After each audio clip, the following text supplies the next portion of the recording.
Alright everyone, welcome back. Now in today's episode we'll be taking a look at Rivian. It's a company that I recently invested in using the Lightyear app. For those unaware, this is my growth-based portfolio, and we can see on the screen there, Rivian Automotive, currently down 8.88%, so not the best of starts. And I do actually think this stock is going to push down potentially to the $15 mark or so, but we never know, and that's why I've brought with an average value of $20.69. But that's just a quick update on my growth-based portfolio. Let's actually look into some of the reasons why I like this company and why I decided to invest almost $6,000 into Rivian.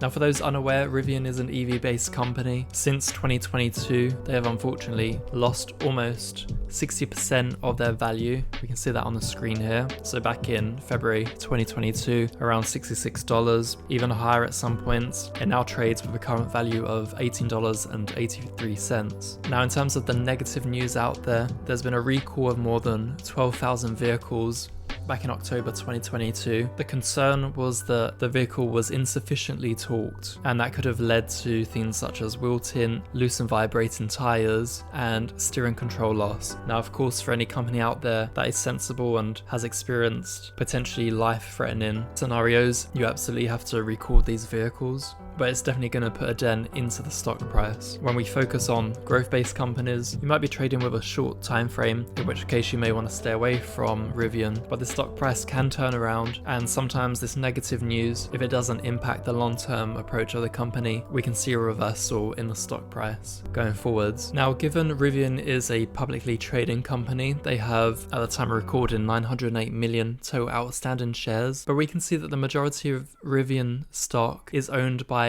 institutional investors, and then with 39% by company insiders, the largest shareholder of which is Amazon, which owns 158 million shares, representing 17% of the total. Now, Ford used to be an investor in the company and quite heavily, but only holds 1.15%, which equates to 10.5 million shares.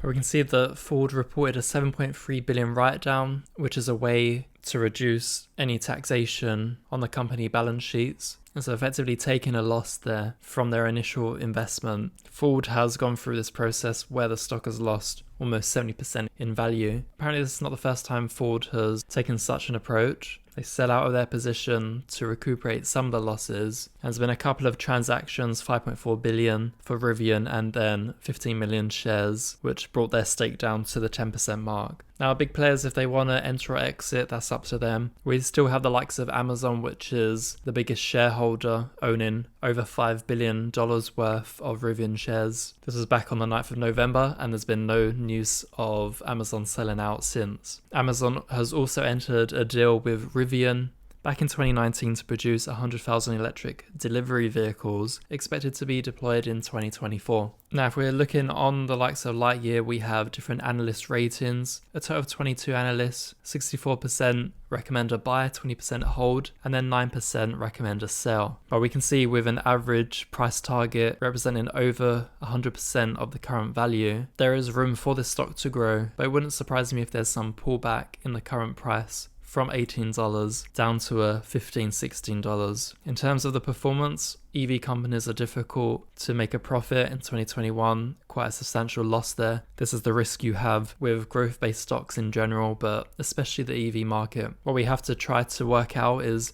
out of the other rival Tesla companies out there, which one can make a profit in the future? We can see in terms of their cash flow, they're looking pretty strong with almost 20 billions worth of financing. That was back in 2021. But in the space of EVs, this money can be burnt through very quickly. But overall, we can see the company is operating with a loss, which is expected at this stage. So we have to keep a close eye on if there's any improvements going forwards. But my goals with this company is to own a large amount, potentially liquidate some of my position within Lucid Motors, with the goal of being less loyal to any individual company when it's a growth-based portfolio and trying to maximize returns as best as I can. We can see that within my Lightyear account, I hold only EV-based companies. We've got Tesla performing pretty well, but I hold a low amount of shares, just 10 shares at the moment. And so let me know in the comments below, what do you think about Rivian? Are they past the problem phase, or are they gonna keep on hitting issues as they scale up? Let me know below. New videos are posted each week. Thanks to everyone who's subscribed to this channel. New videos are posted each week.